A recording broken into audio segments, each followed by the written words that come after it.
Uyayithanda uNkulunkulu i-cheerful giver. Yilo lihlobo lomuntu uma enikela kodwa umnikelo wakhe ungenzi umsindo. Ngoba lo muntu ngesikhathi enikela abenganikeliswa ukuthi ufuna ukwaziwa ukuthi kunje kwenze yena. Ngesikhathi anikela benganikelela ukushayelwa izandla. Ngesikhathi enikelwa ebenganikelela ukuthi asukunyiswe kwaziwe ukuthi lento yenziwe nguye. Wayenganikeliswa amehlo kodwa bekanikeliswa because ngaphakathi kuye kuyavuma.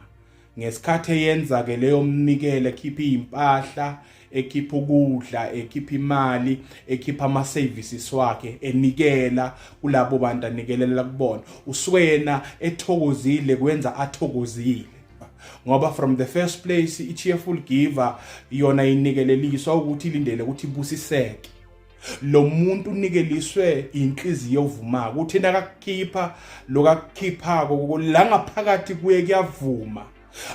Yena akanikeliswanga ngamehlo, akanikeliswanga yizimo kodwa kuvumile kusuke kuye kwaqhubwa ngaphakathi kuye.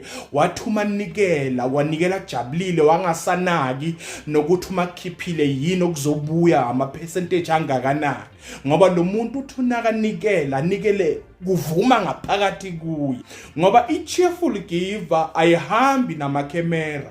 I-cheerful giver ayifuni kwaziwe ukuthi kunikele yona. I-cheerful giver ihambisana namehla amaningi. Yona nje as long inikelile, as long yona ikhiphile, kuba ngathi kukhona okushodako.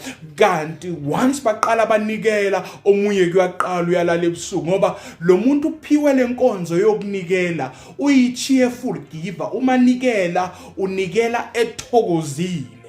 Kuvamisile ke esikhathini esiningi abanye abantu abangewona ama-cheerful givers bafuna ukuthi baziwe ukuthi kunje ngimi, nimbone lapha ngimi, nibona lapha ya ngimi. Abakufunike lokho ama-cheerful givers ngoba once kwabanjalo iwisa lenkonzo kubona. Ngoba once wafuna ukuhamba ngamehlo uma wenza umnikelo, you are no longer a cheerful giver.